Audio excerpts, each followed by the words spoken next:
Blog Talk Radio.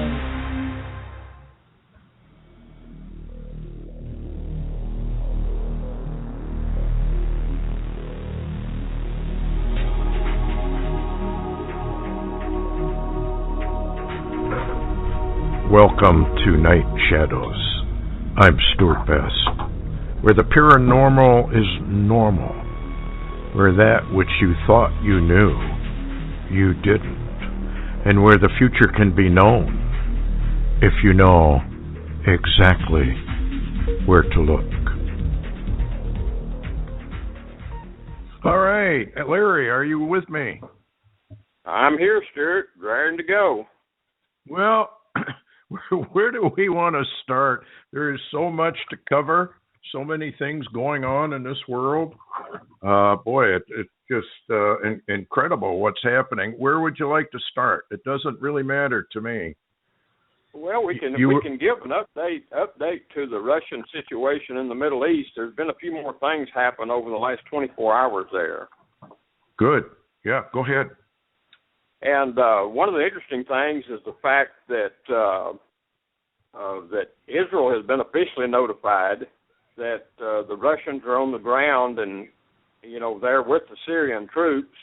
And at the same time, the reports are now coming out of Israel intelligence that this Qasem Soleimani, the general from Iran that's been running the show down there in the Middle East for some time now, and, he actually left and went to Moscow and had a meeting with Putin. And even, it's kind of interesting, for about a couple of weeks, people knew that Putin and Soleimani were planning something, and nobody knew what, but now they're coming to the conclusion that Soleimani and Putin were absolutely planning what we're seeing today in Syria. And the interesting thing is, and one thing, Stan Deo was watching this General Qasem Soleimani really, really close. He said that he thought this guy was tied into the end times and troubles and wasn't really sure, but he said the name, I think, Stan does some kind of study on the languages, and yes. I think we can find out more later, but he seemed to indicate that name Soleimani had indications of an ancient name and possibly involved, possibly even with the Mahdi type thing. And, so I don't know. But we do know that Russia is doing more than just reinforcing. They are bringing in, they've had 2 ships unload tanks.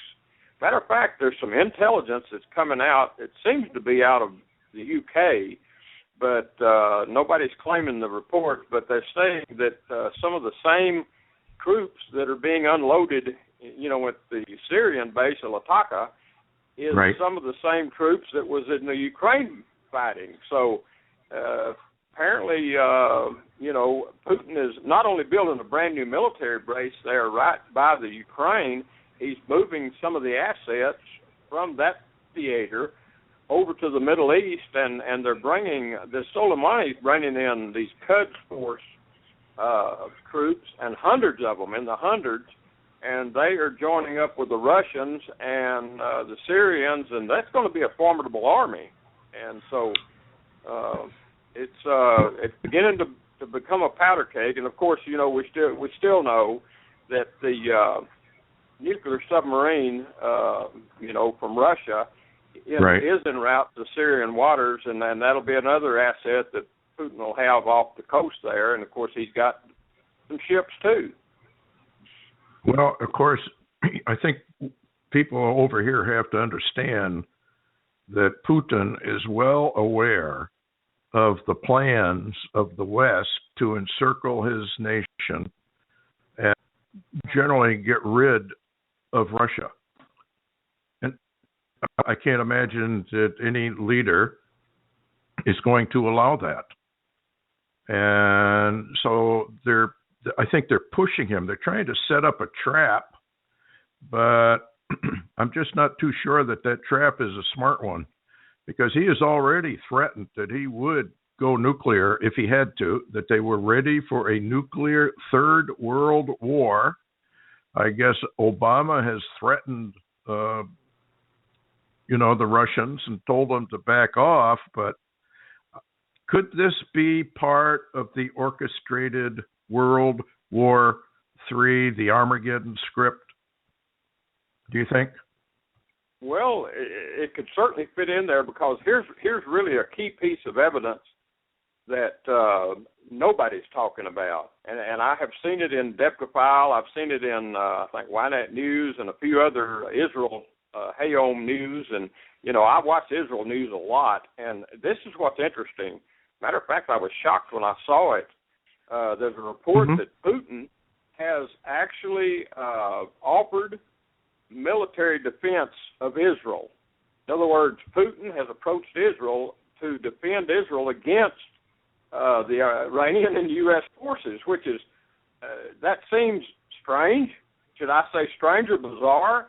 However, you got to remember, you remember the trips that Benjamin Netanyahu was making to Moscow himself. Matter of fact, yes. you remember almost a year and a half or 2 years ago, you remember he made a secret flight to Moscow to meet, with the leaders in Moscow. And remember, they couldn't find him in Israel, and everybody got all excited and thought something had happened to him, and he was in I remember Moscow that. and nobody knew.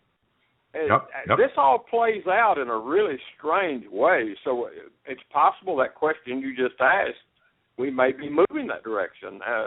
This is really bizarre how these pieces of this puzzle are fitting together, and how some are not fitting together now. The strange thing, Stuart, the strange thing is this, Stuart, the agreement that apparently, Obama has made, in other words, the nuclear deal with Iran, inside that, or embedded within that, is the fact that Obama says that we will defend Iran against an Israeli attack. Yes, I know he said that. Well, he said early on. Yeah, and what's funny, Stuart, now this isn't out on the news, okay, but I got this off of Depkafile. 3 secret locations in Iran were just overrun with Israeli drones yesterday, collecting radioactive dust over those 3 secret Iranian nuclear facilities. So this, to me, is an indicator that Israel may be probing for an attack, and where to attack and when. And that will throw, that's going to throw, what's Obama going to do? What's Putin going to do? And this is all in the middle of the Syria deal, too. I mean, this is really unusual. Well, we're coming up on the Feast of Trumpets as of Saturday and Monday, or Sunday and Monday, 13th and the 14th. We are entering Daniel's 70th week. I'm firmly convinced of that. I don't think there's any question whatever about that part of it. I mean, even your mathematicians over there in Israel that deal in the Bible code, so you're all familiar with, I know, are saying 2015, 2016. That's it. We're in. So what we have left then is biblical prophecy and the taking of Damascus. Where would that fit in that would force Netanyahu to make a surprise attack and literally wipe Damascus off the face of the earth? A blackmail attempt? I don't know. And but we know it's going to happen. I was thinking the other day, Stuart, I was thinking about the DVD that you did, talking about this end time scenario, and you indicated clearly, and of course we've talked about this before on radio, that you said as soon as we see the destruction of Damascus, we'll know where we are. Yes, and exactly. The interesting thing is that, that's exactly right. But the only thing, and after you said that, I went back and I read it again, and I read it again, and I read those areas again. And, I don't really even see a clue who does that, who actually destroys Damascus. Let me throw these up for you real quick, and then, you can comment on it if you like. Yes. there's one scenario, because at one time, and I don't know how true this is now, but at one time, Damascus, Syria, was the command and control center of all the missile activity that was facing Israel, that would attack Israel. They were used, the center in Damascus, as a command and control center to fire those missiles and aim and direct those missiles. Now, how much of that's changed during the Civil War, I don't know.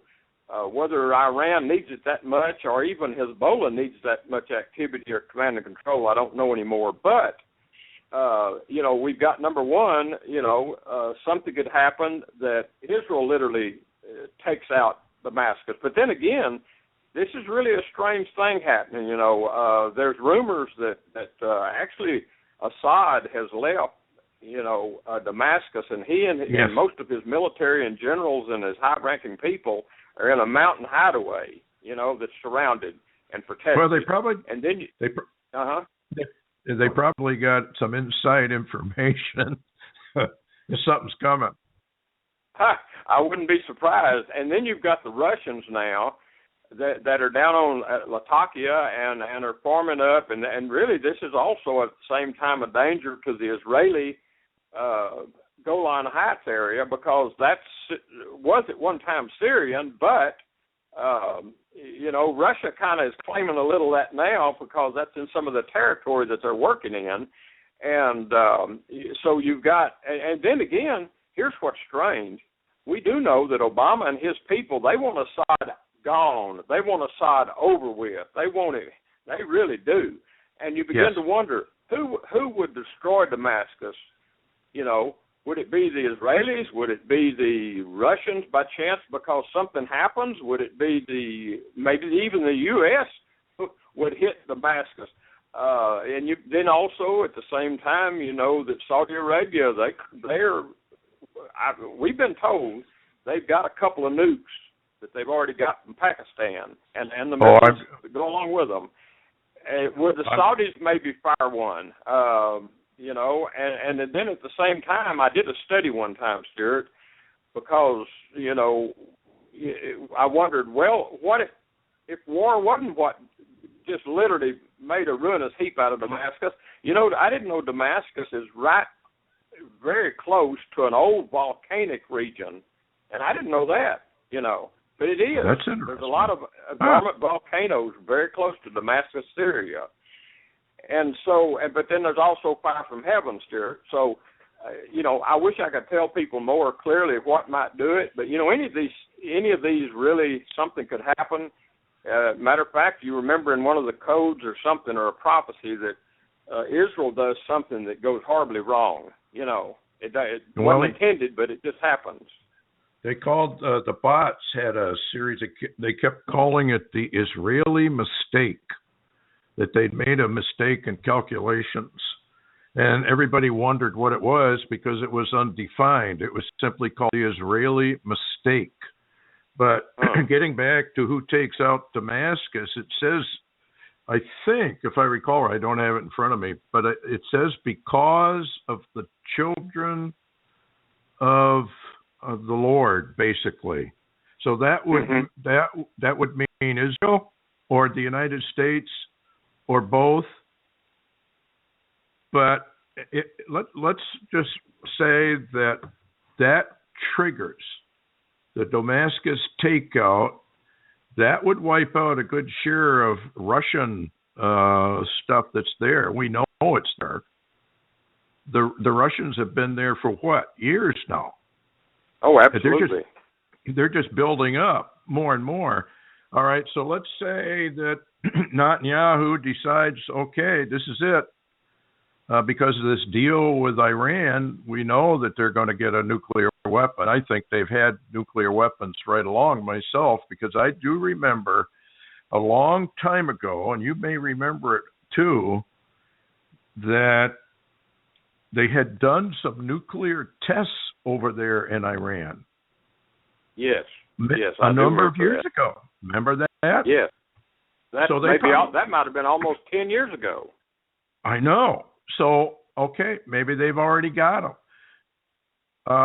Then you got to go to Psalm 2.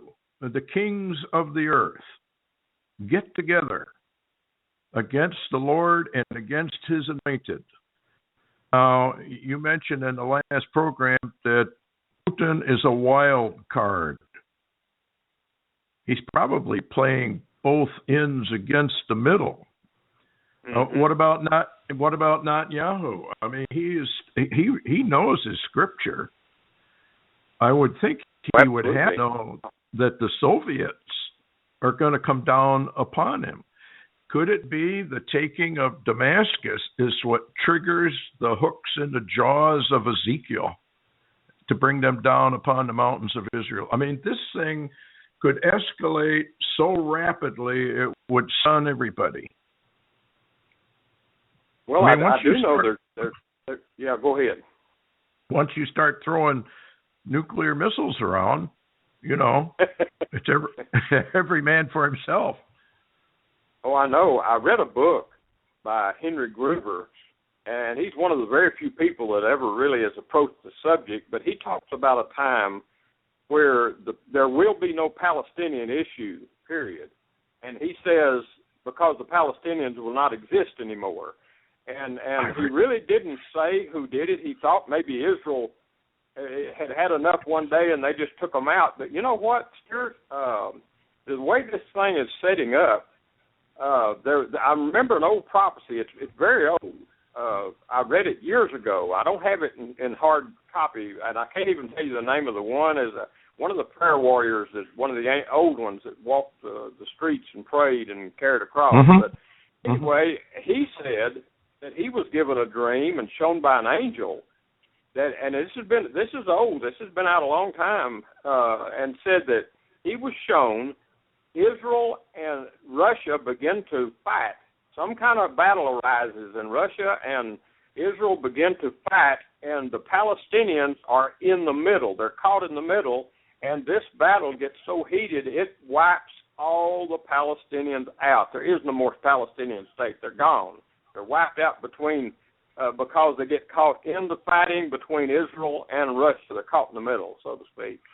And well, we're seeing a maneuver that might bring that about. Exactly. If Netanyahu were to wipe out Damascus, let's just say they're the ones who do it, what's Russia going to do? They're going to go after them. They would have to. It's an act of war. They got treaties. I've often wondered if... Yeah. And that's what I was saying earlier, too. Russia has already officially noted and notified Netanyahu that their troops are now on the ground in Syria and mixed in with the Syrian forces.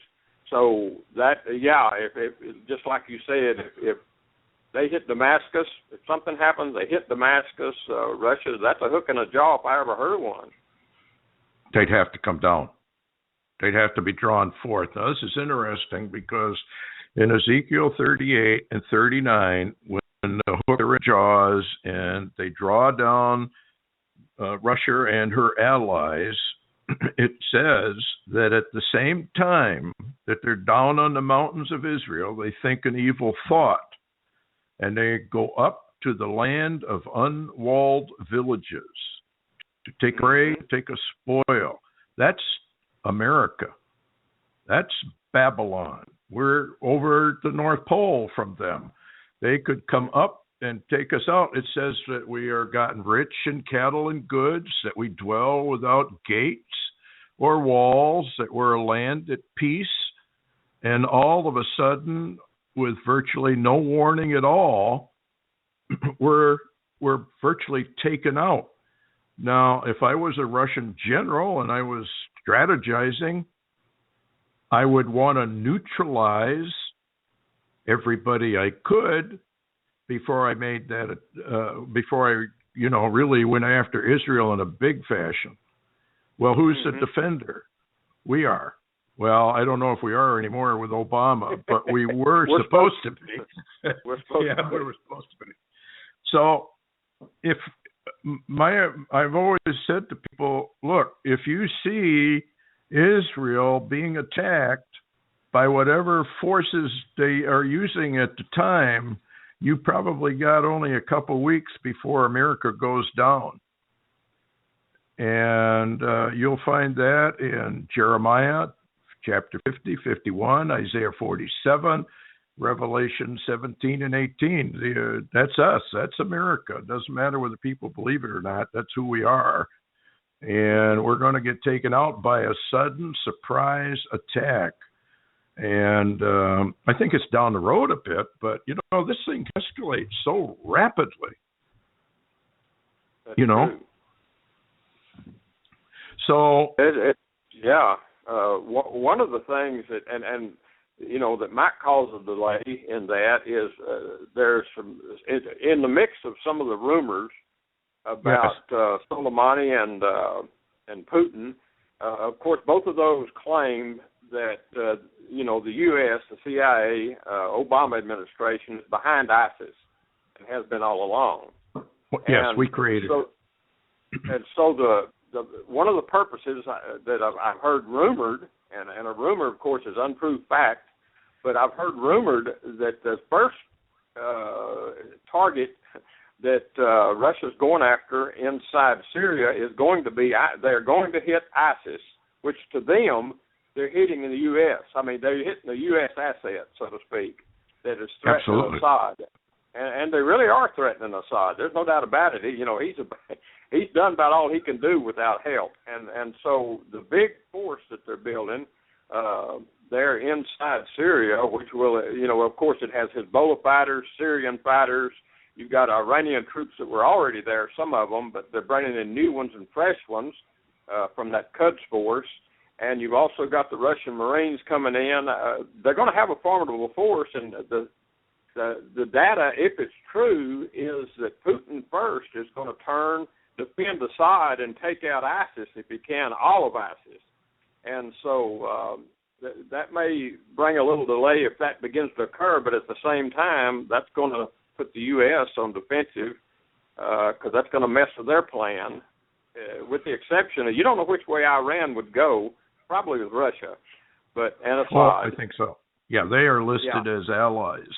And that's right. I got treaties. They're treaties. Yeah. And I think it's the treaties that will ultimately bring about what happens. But it's also very, very interesting. If you get into the prophet Daniel, he talks about Iran goes on the attack. So the mix may get very complicated. Well, let me run something by you too. A kind of an interesting thought. And very few people have heard this information, but what they say that one of the fears that Netanyahu has is that Iran or one of them will actually set off a nuclear weapon in the Mediterranean off the coast of Israel. And his fear is that would absolutely bring about, not only wipe out a lot of the Navy, Israeli Navy, but that would also create a tsunami that would absolutely swamp almost all of Israel. I mean, almost all of Israel would be swamped, underwater, flooded.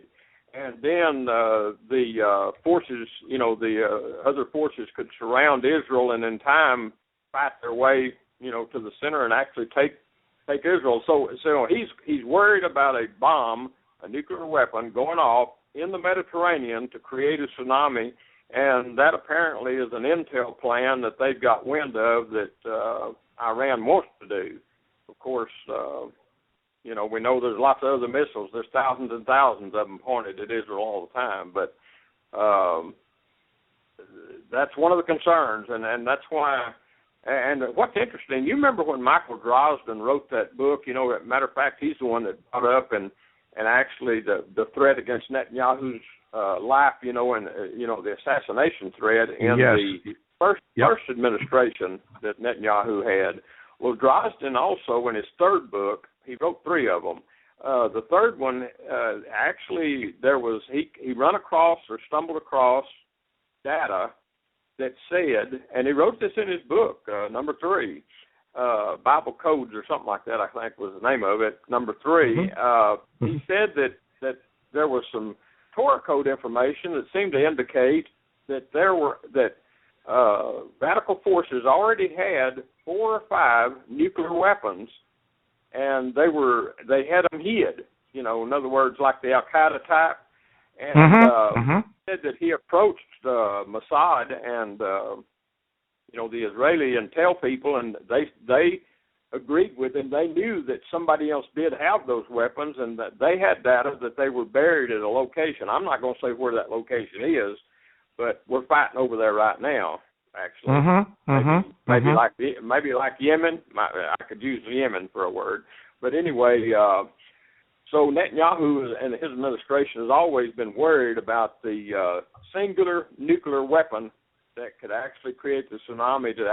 Once that wave came in, and Israel's a low land. That's not high; they're low, except for the Golan. Right.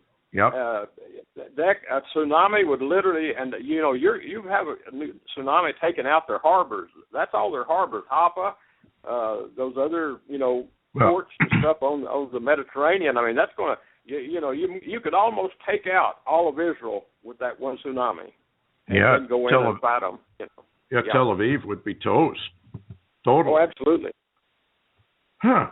Well, that brings up an interesting thing. You're talking about a nuke underwater. Have you seen the fellow on YouTube that has found all of these coded things on federal money? Well, I have. Well, it's very, very interesting, and he proves his point, I think, very, very well. But anyway, I can't remember whether it's a $50 bill or it's a denomination. I don't have it in front of me.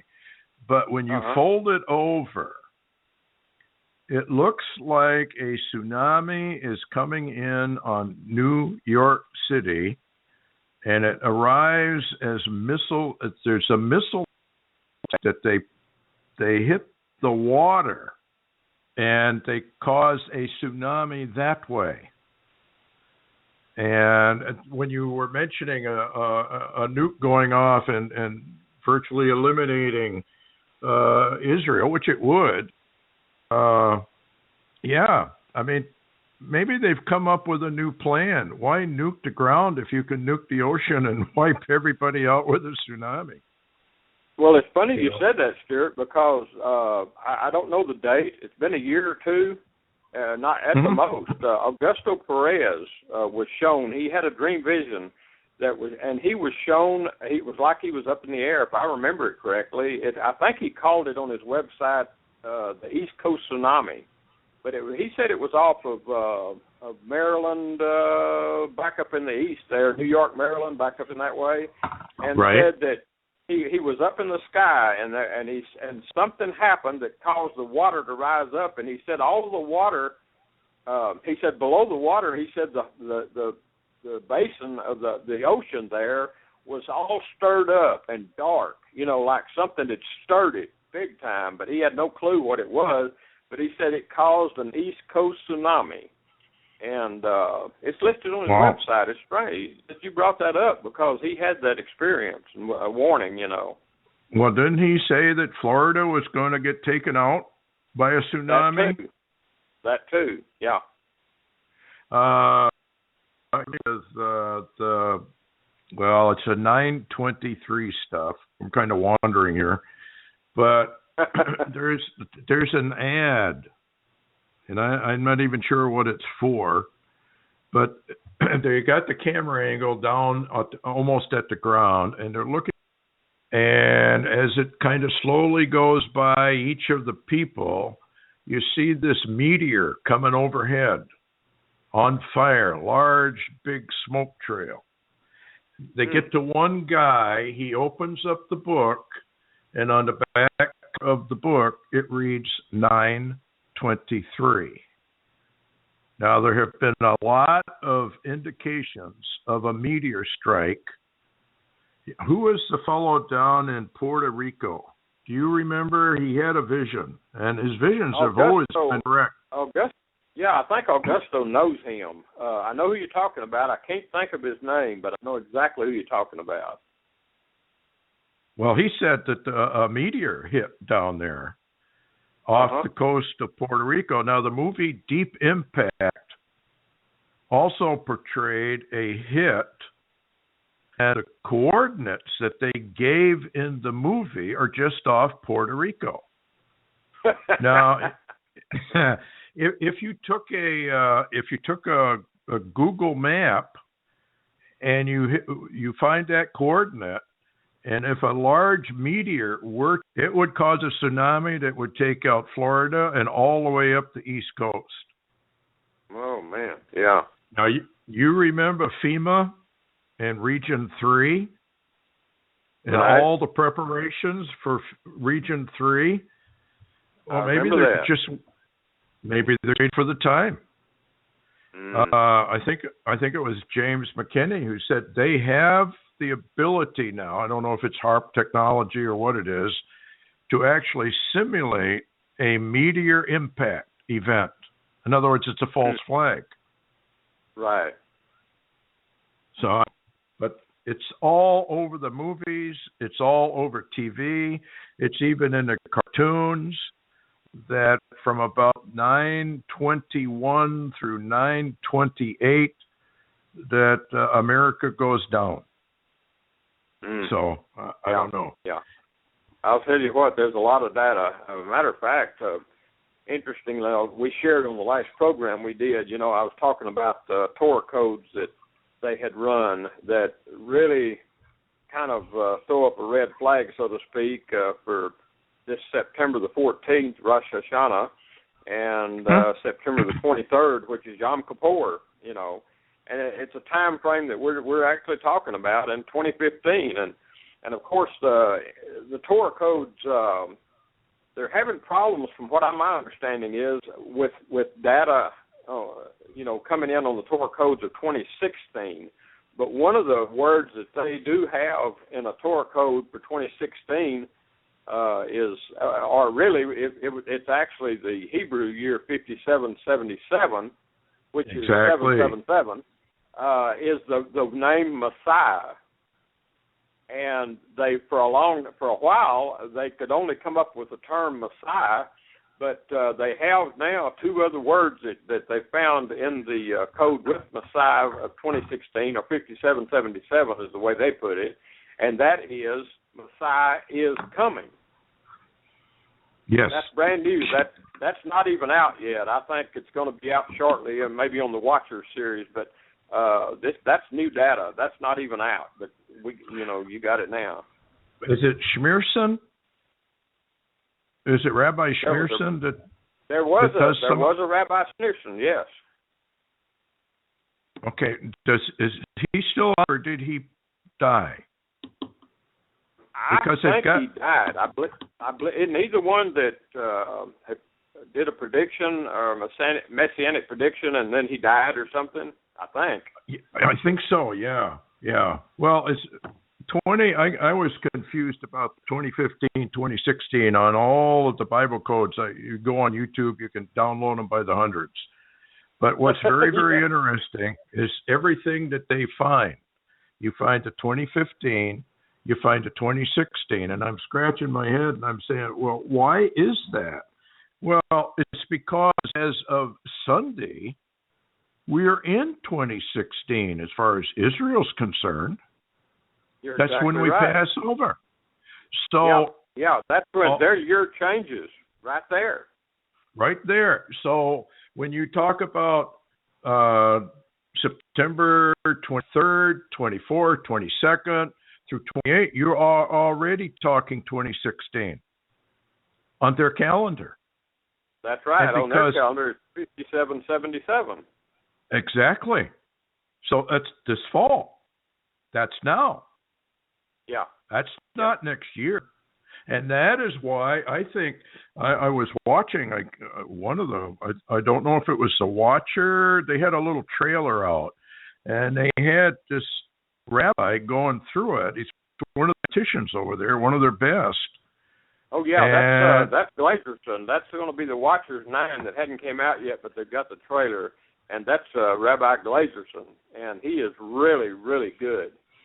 He's got a whole list of things, and they're all this fall. Because it is What is it? 5777? 7.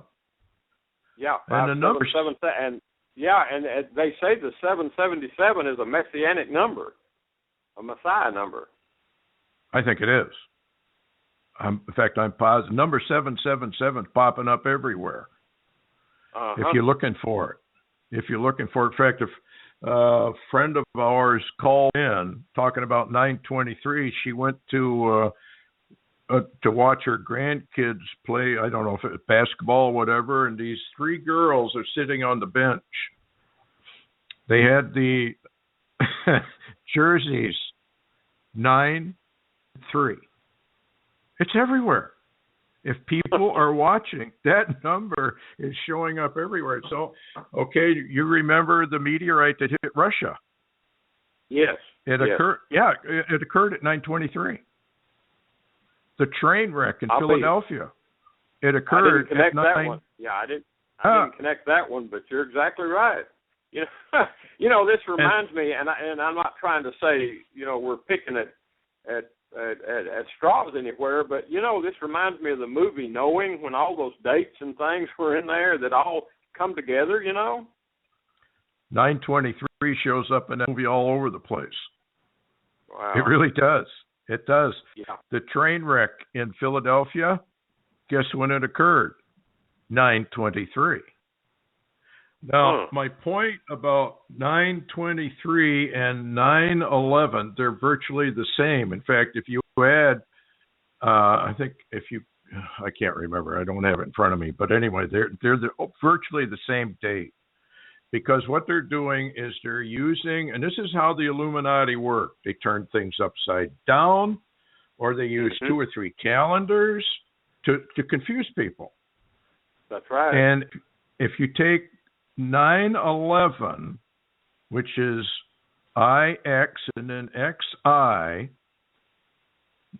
and Roman numerals, and that has been on buildings embedded for years and years. So they've known about this date for a long time. If you go into the religious calendar, Tishri 10 is 9/23. Tishri 9 is 9/22, or rather, no, it's 9. It's on our calendar, September 9th. Then on the other side, you got September 11th, and it sandwiches that 9/23 date. So they've known about this forever, and it makes you wonder exactly what's going on here. Is this what are they up to? And then you got CERN, and what are the definitions? What are the initials for CERN? LHC, I think. Yes, Large Hadron Collider, LHC. Well, guess CERN. what that adds up to? 23. I don't know. Really? It's 23. Yeah. If you take A is 1, B is 2, C is 3. Oh, okay. Yeah, LHC adds up to 23. Wow. This has all been programmed. And you said you had. What's interesting. Yeah, Stuart, this is interesting. Let me insert this real quick. Get your opinion on this. I did, after we did our last show, I looked pretty close at the so-called Pope's schedule in America, and yes. He used to arrive and be here on 9/22 and 9/23. He's going to have meetings with Putin and 9/24, and he's going to address, Congress on 9/25. So you've got the 22nd, 23rd, 24th, and 25th involving the Pope Francis. Yes.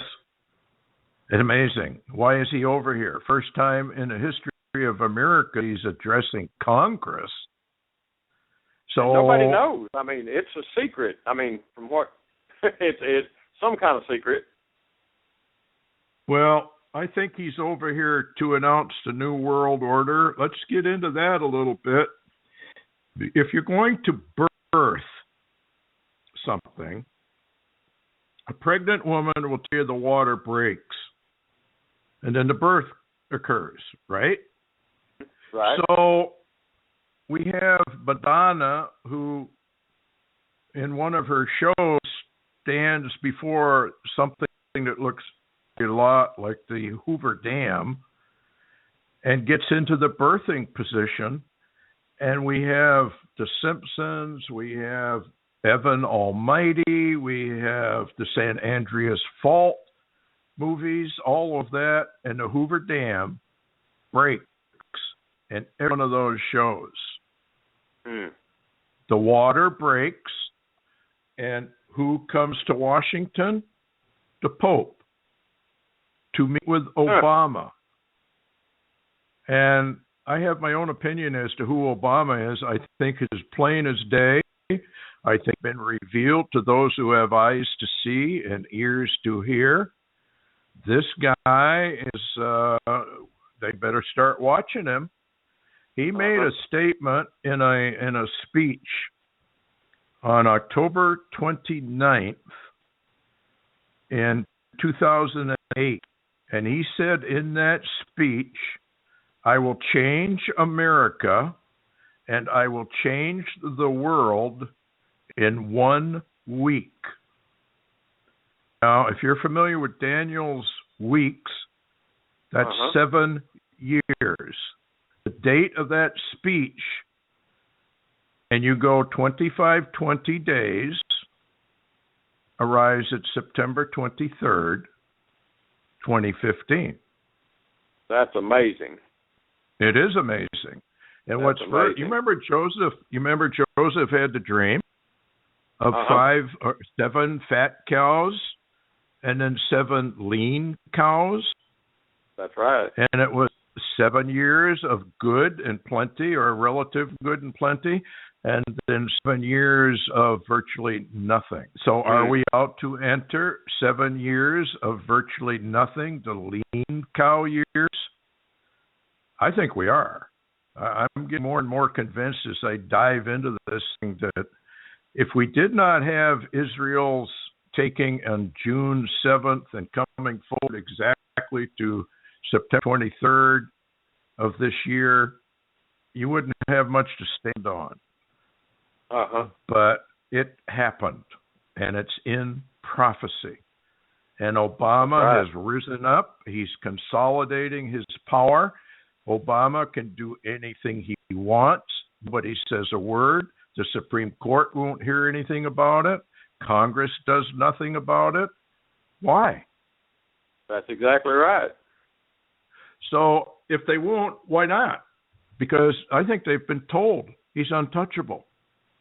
Yeah. You talk about the Teflon man. He's the real Teflon man. He's lawless, Larry. The guy is totally lawless. He does what he wants. That's true. That's true. I laughed the other day. Somebody on Fox was talking about, well, you know, just any time now, Obama could just do the right thing. And I'm thinking, are you kidding me? It ain't in him. The truth isn't in him. There is no truth in him. Don't ever expect him to tell you the truth. It's not in there to come out, you know? You're right. Totally lawless. Yeah. Well, he was given a speech somewhere, and he had to, you know, that big presidential thing they hang on the podium when he's speaking. It says President of the United States. It fell off. So then he says, well, it doesn't really matter. You know who I am. That was probably a clue. He's telling everybody who he is. And, you know, they if you do not know your prophecies and you do not understand who America is, I mean, there's like 140 parameters that describe only the United States of America as Babylon the Great. And no other nation in the world fits it. None of them. No, none. Nobody. America. We fit it. Yes, we fit it to a T. And what does the book of Isaiah say about the king of Babylon? He's called Lucifer. Mm-hmm. That's who he is. I had a dream. I'm probably wandering off where I shouldn't, but anyway, I had this dream, very vivid, and I was teaching Bible prophecy. And I don't know where I was, and I don't know who I was teaching. I was just teaching Bible prophecy. And in walked Obama. And he walked over to me in the dream. And I said to him, "You know you're Lucifer, don't you?" He nodded and smiled and said, "Yes." And I woke up. He is. I think we can prove conclusively who he is. I don't believe anybody could eat anything and then go to bed and have a dream like that. It's not food. That's not from food.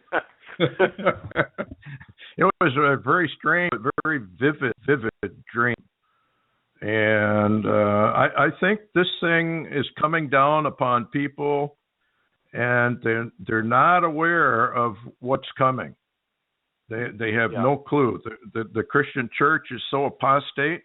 Well, number one, they don't even say prophecy at all, let alone understand it. So that's something else that you were talking about, Stuart, was the fact that, you know, even though we've been in a overlap, and we know that we have from the age of grace to the millennium, there's that overlap, and we've been in it. I'm wondering, you had mentioned something earlier about there will be a time when the age of grace simply stops functioning. Yes. And I think that people are totally unaware of that. I mean, it's an issue no one addresses, no one talks about. But I totally agree with you. And this is the thing. The last few years, you'll remember something. Matter of fact, most of them that came out and spoke that are now gone on to be with the Lord. I mean, some of the old saints and some of the old preachers that we knew before. They said that they've been told that it's over, it's done. I think it is. I think it's very close to being done, and because there comes a point of no time. Your time is up. You had your chance. You didn't do what you were asked to do, and so therefore tough. It's kind of like a college professor. You have a class, and so you all go to class, and he sits there up front, and he says, this is a really tough class, and it's going to be over on December 5th. But it's really tough, but if you've got questions, and you study, and you've got questions, come to me, I'll help you. You'll pass. But if you're going to go out and party and drink beer and have a good time, you probably won't. Well, okay, so you get to December 5th, and of the 100 people in the class, 99 of them fail. Whose fault was it? Uh-huh. Well, of course, today they would say, the professor made the class too tough. Well, you could say the same thing about the Lord. He gave us a protocol. He told us what we had to do. People don't want to do it. I guess they can't blame anybody but themselves. What did he say? Watch. Study, know your prophecies so that you know when this thing is coming. They haven't done it. So they don't have a clue. That's true, because basically all he asks is you do what he says. Yeah, exactly. It's that simple, and they can't do that, You talked about CERN off the air. And CERN is playing a big role in this thing. I want to read it to you. Go ahead. Yeah. Well, it's from Daniel. And only thing I wanted to mention was he talks about Antichrist changing times and laws. Now, the way that's worded is kind of different. He doesn't say changing dates. He doesn't say changing holidays. He says changing times. Oh, now, yeah. There's a fellow who's been watching CERN a lot, and he is of the opinion that the Lord is going to allow Satan to fool around with time and time travel to a limited degree. that's kind of interesting involving CERN, because the writers claim that's what it's for. They're really punching holes. You showed me a picture. We want to get into that, what you found? Yeah, we can. What's really interesting is Augusto Perez and I, and even, Stan Deo had been watching CERN and the operations going on, and we've been watching it very, very close for an opening. And this kind of brings up something else. I just want to mention it tonight. I'm not going to go into any depth particularly, but talking about the gap, Yes. I think that this CERN somehow ties into that.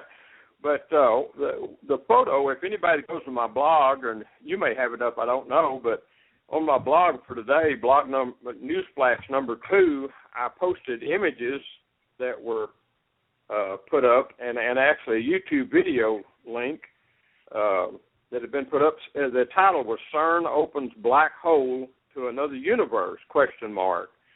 And the report was that they had gleaned some of CERN's diagrams of current programs. In other words, right now programs that's going on, and they had obtained these images of an opening that had been created. And if you look in the image really, really close, Stuart, they've got, you can even see the stars, I saw that.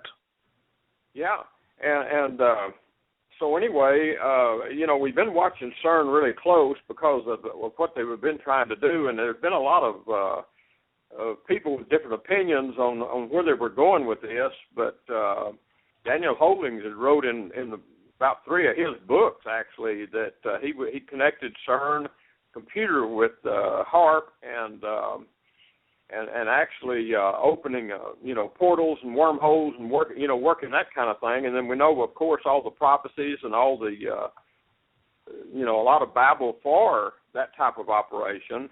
And something I had talked to about Augusto Perez, we'd come up with really interesting was, I know the church, the old church especially talked about the gap, the word gap, G-A-P.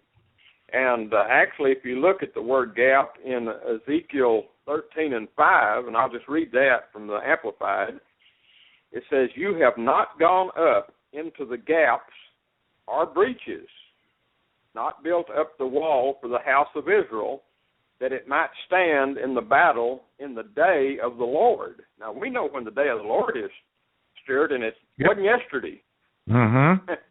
It wasn't yesterday. And then if you go to Ezekiel 22:30, it again mentions it just briefly. It basically, if I can find it here, 22:30. It mentions it in one more verse. It says in verse 30, "And I sought for a man among them who should build up the wall and stand in the gap before me." Now, we know who capital M-E is, for the land, that I should not destroy it, but I found none. In other words, nobody would stand in the gap. And I know that in the old church teaching, because I was in the old church teaching for years, and it was a place where people that prayed a lot and tried to pray for people and keep the enemy off of them. They basically talked about a spiritual place that they would take a stand between, and they'd stand between the enemy and somebody, to keep. In other words, the enemy would have to go through them to get to the person, so the person could gain strength and maybe repent or whatever. And so the gap originally seemed to be a spiritual place. You know what I'm saying? And to the church mostly, the term gap indicated this place in the spirit or prayer. But I got to studying that, Stuart, and when I went into the lexicon concordance and such, it's 6556. The term gap means a break or a breach, and talks about Perez, and that's not Augusto. That's another Perez in the Bible. There's actually one in the Bible, by the way. And anyway, we go into something titled gaps and breaches. Now, this is what's interesting. Augusto was studying some stuff, and he was connecting. He said there seems to be, he said that, something's happening. Ever since CERN began its big operation, something's been happening, and it seems like stronger and more powerful entities are breaking through into our space-time. And he said he's hearing from people that do spiritual warfare, and he said they have never faced such adversaries as they're beginning to face, that it's unreal, the battles that are occurring. They're beyond just prayer battles or spiritual warfare battles. I mean, it's like the giants are coming. You know what I'm saying? Well, and he said that he had a feeling that CERN may be destroying the buffer between our space-time and another dimension, And when I look at the word gap, the gap is really a real place. It's not fictional.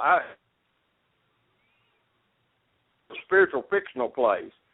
It's real, yes. And it's more real yes. than we even understand. And I think CERN is somehow destroying that gap to allow these things in. Well, they did say there's a fellow that got into dark matter, and he says that the spirit entities are attracted to it.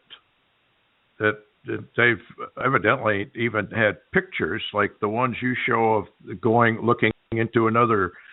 When I was looking at those pictures, you could see the stars and everything from this portal picture from CERN. That came right out of CERN as a picture. Yeah. Well, remember Walt Disney's movie, The Black Hole? They went through this portal, and they came out on another verse. But it looked very much like ours.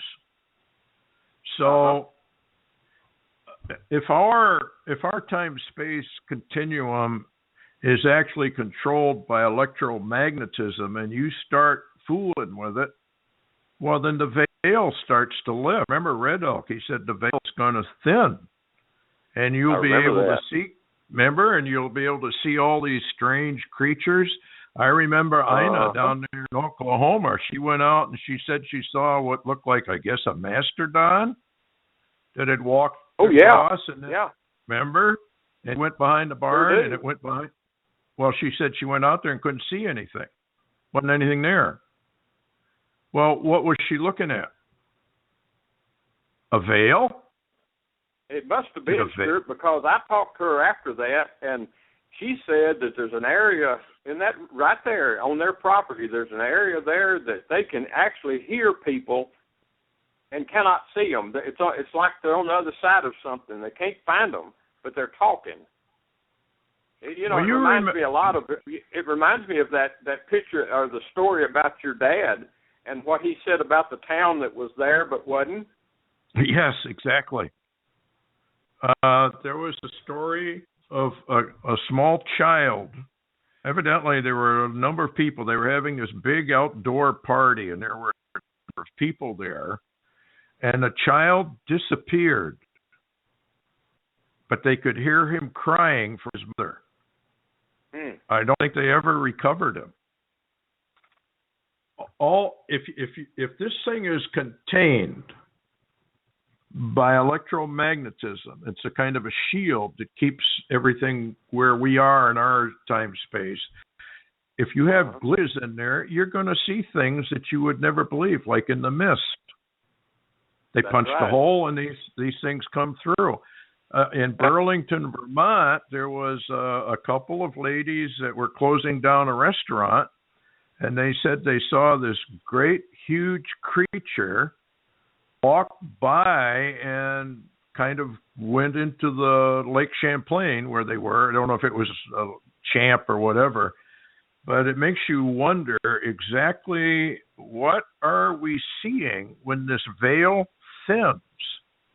Is the Lord trying to tell people this is a multiverse? This is not a universe. This thing is a whole lot stranger than you think it is.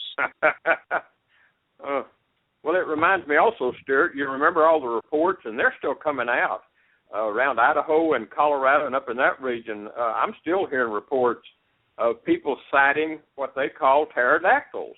I mean, living flying pterodactyls. Well, are you familiar with Monster Quest on TV? It's a program. Watched a little of it. Well, they went down to a place, I think either South America or down in Africa someplace, but it was in the southern hemisphere, because they had reports of pterodactyls flying around.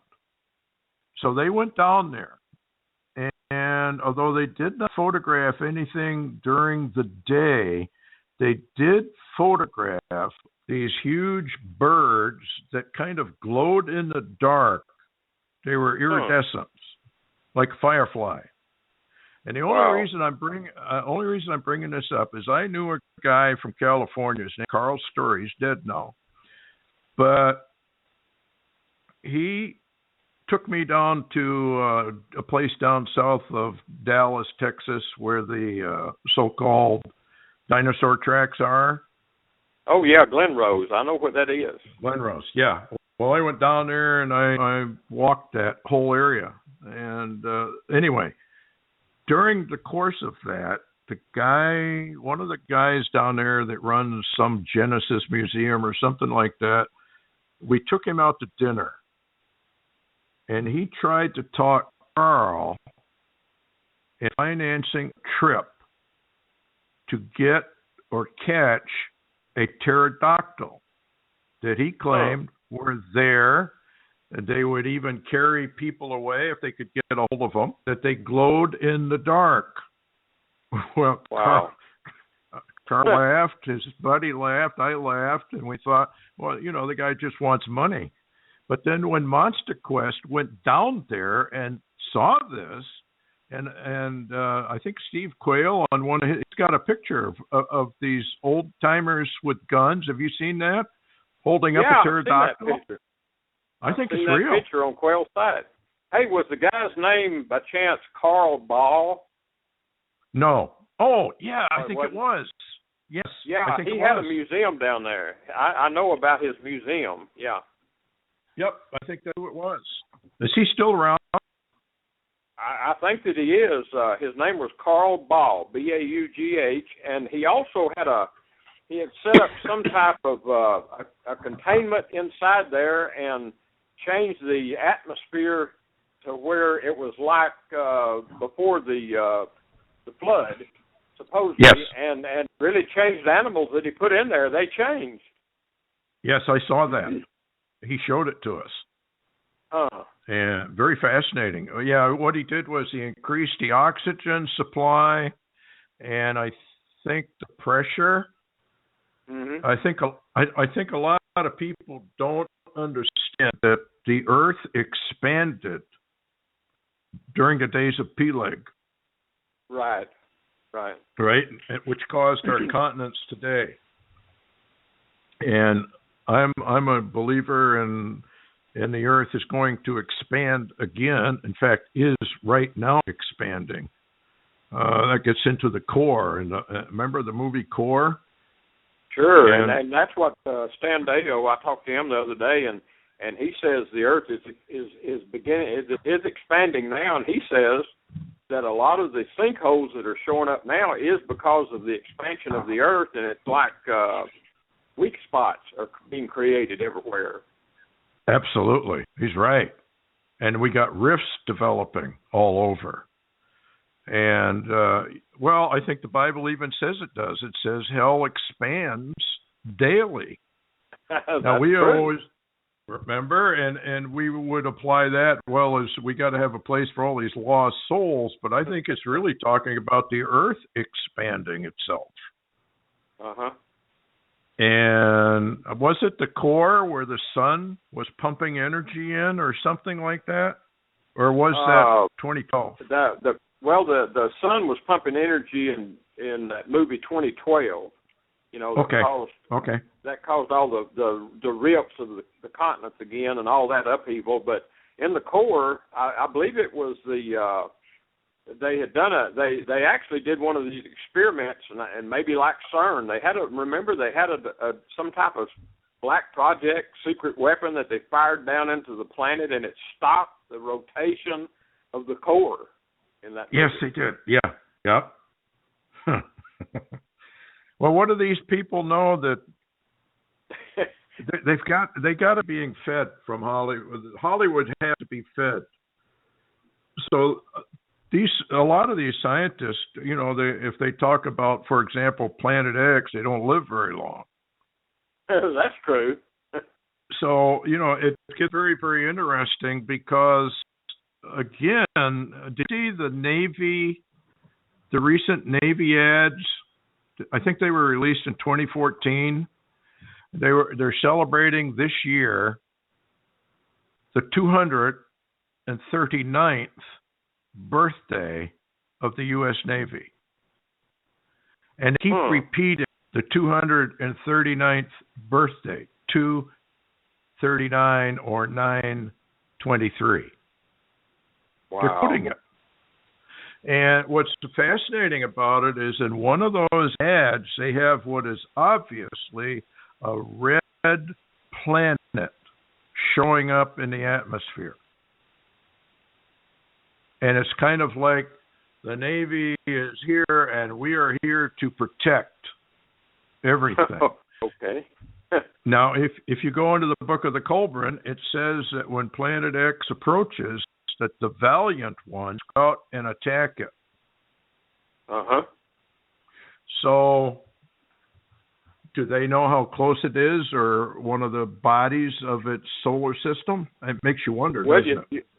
Yeah, well, you remember in the last show we did, I brought up the name Bob Fletcher, and that's one that's been on a number of radio talk shows lately. He's an insider, a contractor that was tied in with a lot of things, if you know what I'm saying.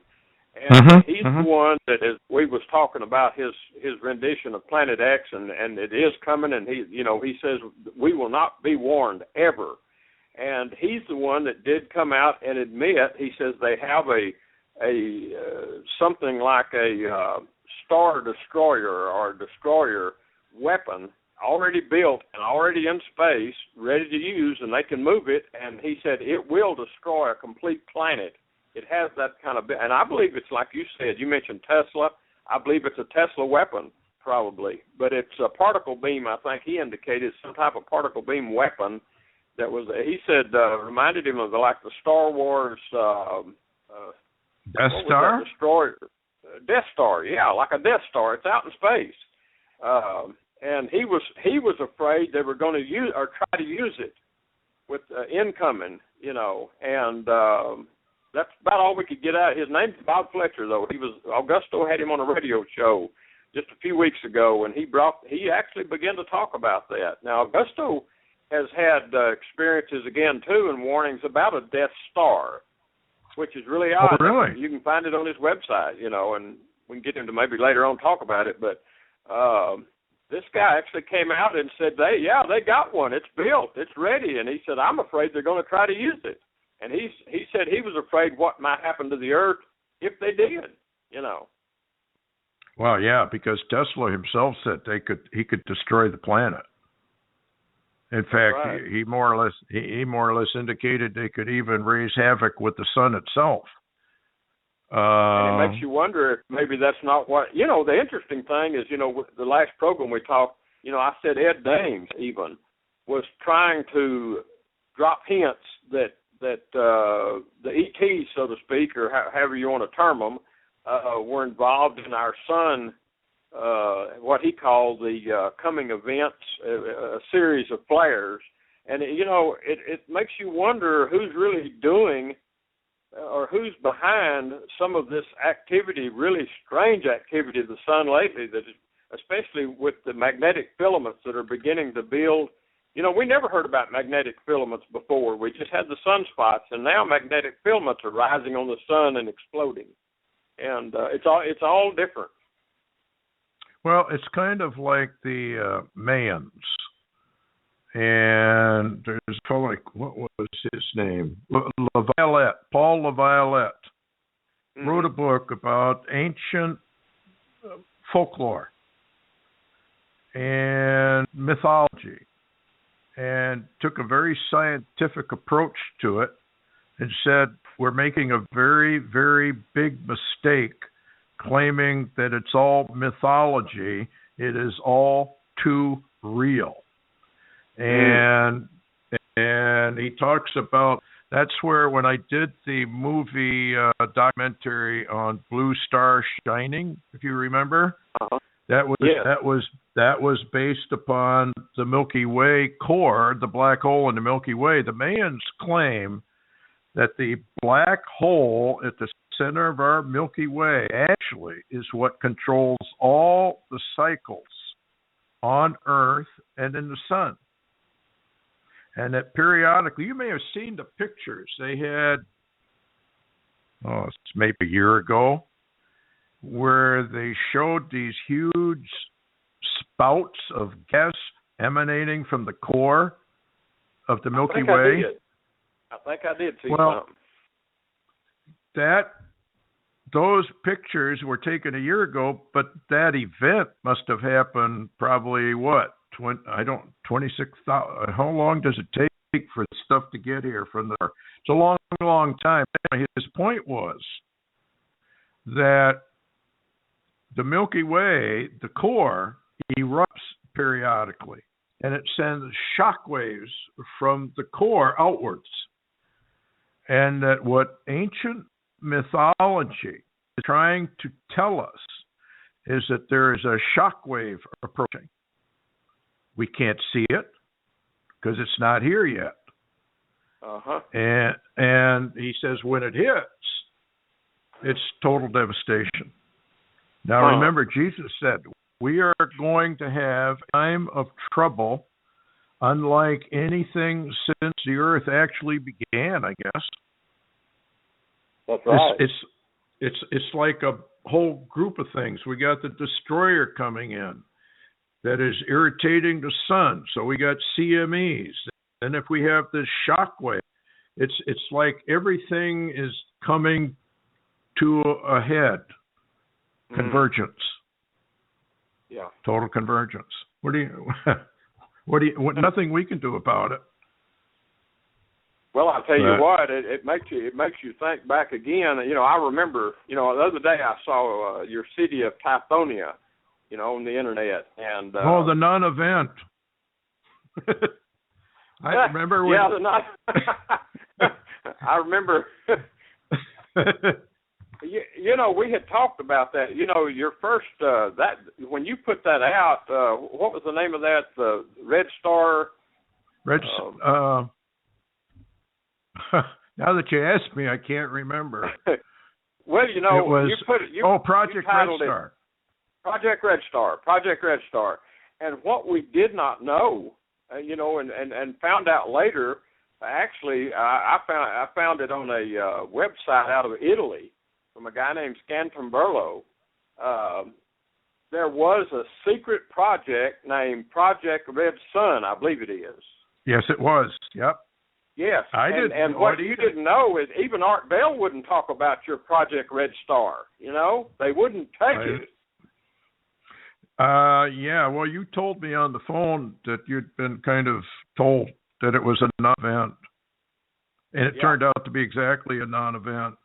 We put a lot of work in it. I think I invested something like $50,000 in that documentary. Well, I'll tell you what, I thought it was absolutely great. And not only that, what people didn't know, the Lord was showing me things that you were investigating and looking into separate from what you were doing, and you didn't tell me, but the Lord, I didn't tell anybody. The Lord gave me insight in the spirit of the same locations and the same things you were looking into in the physical. I saw them in the spiritual and shared with you, and then later on you put that out, and that Project Tithonia, it's absolutely true. I mean, Tithonia is there. And have you seen some of the newest stuff they're finding on Mars, Stuart? More structures, more buildings, more. Oh my, unbelievable! Well, you were right. I think what's happened is you can go to a movie and walk out and you say, "Boy, that was a good sci-fi movie." But it's a movie; it's not real. When I came out with Tithonia and proved absolute structures are on Mars, and there's no way you can really refute it, I think it scared people. And you're probably right. When I took our documentary to NASA, he said, and all that the guy at NASA would say is, you are not supposed to know anything about that. So they know. They've known for a long time. Didn't Lear told you that they wasn't going to let you talk about that? Pretty much, yeah. And when he tried to get Art to open up on Coast to Coast, Art wouldn't touch it. All he would say is, yes, it looks like a city, and it's pretty much legitimate. But then he wouldn't touch it. He went on to other things. Well, at the same time, you remember the two images that I had that Tom Horn had sent me on the secret? One of the craft that now we might call it a TR-3B or whatever, but there was a triangle craft, a picture of that craft on Mars drilling something out beside that ship behind it, and I sent you a copy of that. And also the what appeared to be bases on Mars hidden in that canyon. And this came from Tom Horn, NASA stuff, and of course, that never did come out, but all it did was verify what you were looking at and talking about. I mean, it just verified it, too. Well, they've had anti-gravity, according to Stan, for a long time. I mean, they brought it over from Germany after the war under Project Paperclip. They've been working on this for years. Well, what's that, 60 years ago now? They've had a long time to perfect this. And so the TR-3B, it's one of their huge, we hear reports of these triangular-shaped aircraft, what do you want to call them? For a long, long time, people have reported them. But it's hard to tell now, is it ours, is it theirs, or is it Memorex? No, you got it. Is it a holographic thing? And you know all about Project Bluebeam. Sure. Serge Monast, remember? And they did him. Oh, they killed him just like they did Malachi Martin. That's right. He conveniently got pushed down some stairs. And that was at the time, and he was going on the Art Bell show, and we were listening. You and I both were trying to keep up with the data. He was talking about that Lucifer telescope, at the Griffith Observatory, and he was talking about watch the skies, and that something was coming and in the sky, and all kind of stuff. And then all of a sudden, he was gone. Yeah. Well, conveniently like to get rid of people that are talking too much, or if they have a name big enough that people are going to start listening to them, then they eradicate them. But, they can't hide this stuff forever. They're not going to be able to hide the destroyer forever. You're going to be able to look up into the heavens and see it. One day you're going to see an arrival. Now, I know in the book Phoenix Rising, Summer Rain claims there will be no disclosure. In other words, Dr. Greer's disclosure project going to fail. They're not going to disclose it. The aliens will disclose it when they arrive. I think she's probably right. Yeah. Matter of fact, a couple of years ago, or maybe longer than that, the Vatican even began to put somebody in charge to be a diplomatic group to actually meet the arrival. And that's gone nowhere either, other than the Vatican and the UN, I think, have worked together on it. But there's been no disclosure, and even the disclosure project has really come to an end with no disclosure, particularly. Yeah. Well, no, I said there wouldn't be one, and she's been right so many times on some of this stuff. It gets me kind of irritated when Christians call in or write me or email me and say, you can't use Native American stuff, that's occultic, that's this, that's that. And the only thing you can tell them is, what did the Lord say in the Bible? I will pour out my dreams and my visions upon all flesh. All flesh. Not just arrogant Christians, not just bigoted Christians, but all flesh. And so you take this stuff in, you hold fast to that which is true, you compare it with the Bible. Does it compare? Is it accurate? And if it is, you stick it in the back of your mind. But I don't think there's any question. We're going to have a rival. And if you watch all these movies that are coming out about 923, 924, 925, it's about an arrival. That's right. We're going to look up and see something that the ancients saw one day. And that's going to be kind of, startling. Or maybe even, can I use the term sobering? Yeah. Maybe even those that's been drinking tons of denial juice will sober up when they see that. Yeah, I guess. I don't know. Swanner Jaw, have you heard any more from her?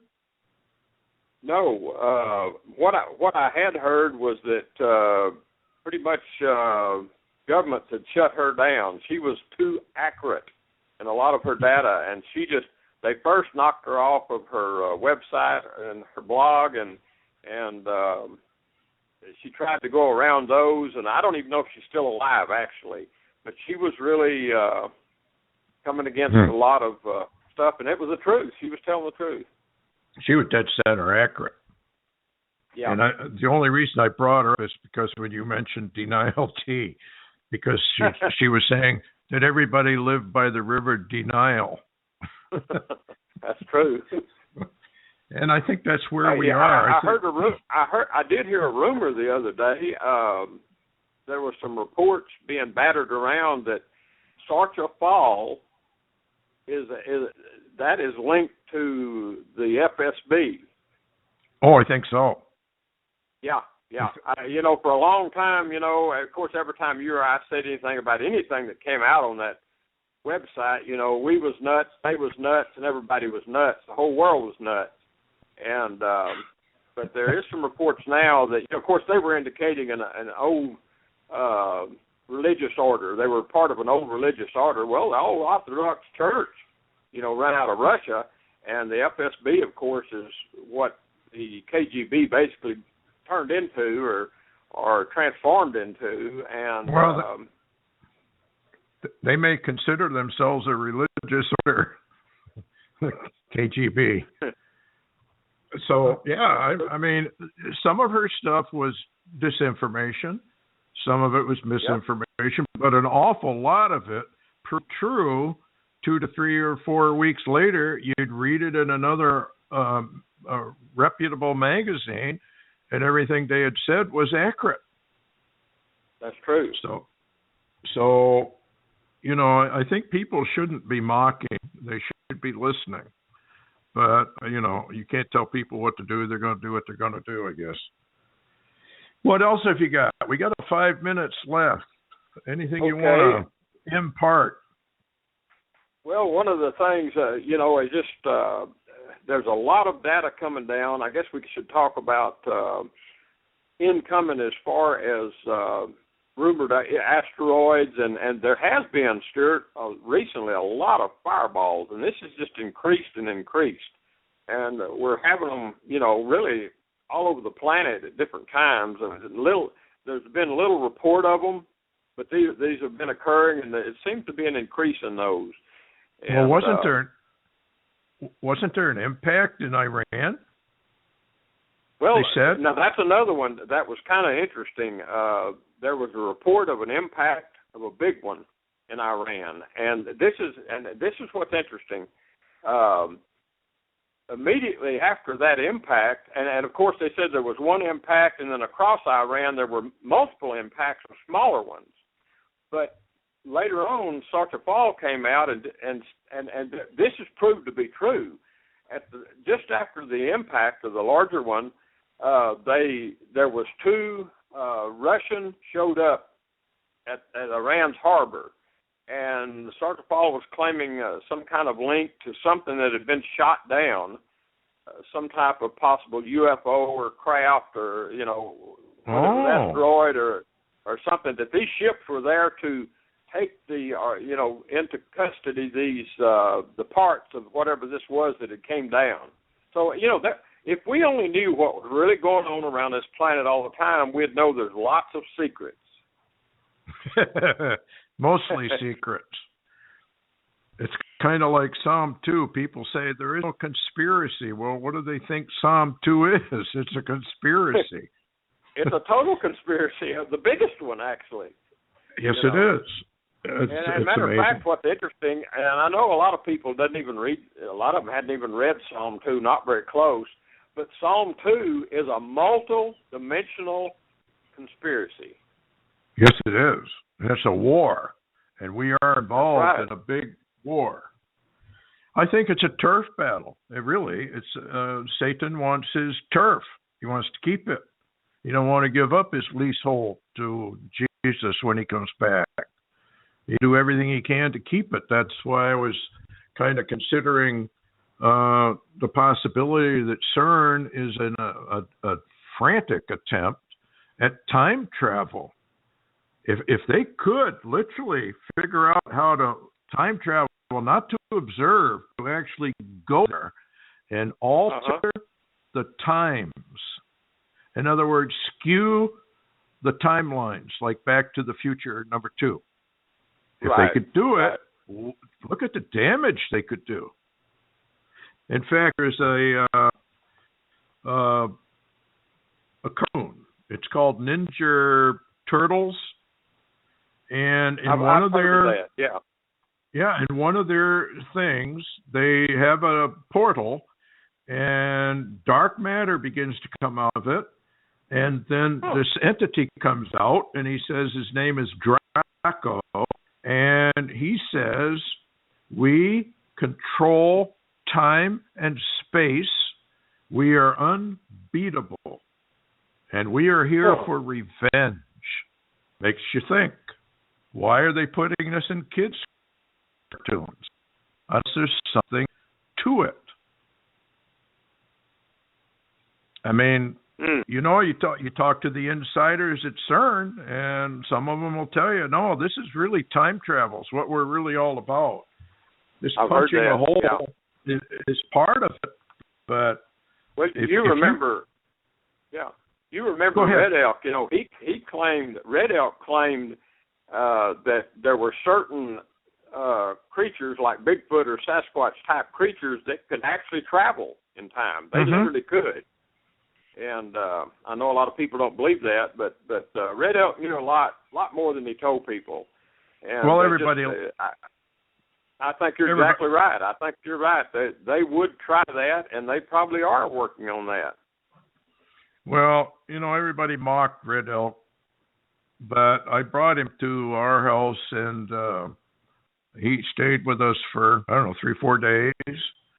And it was a he's a very interesting character. Let's put it that way. It's too bad he's gone. I know. Well, Larry, thanks so much for coming on the show. This has been a lot of fun. We'll have to do it again. I appreciate you having me, Stuart. This is really, like you said, this has been fun, and we are in the mysteries. We're working through the mysteries now, and thank you so much for having me.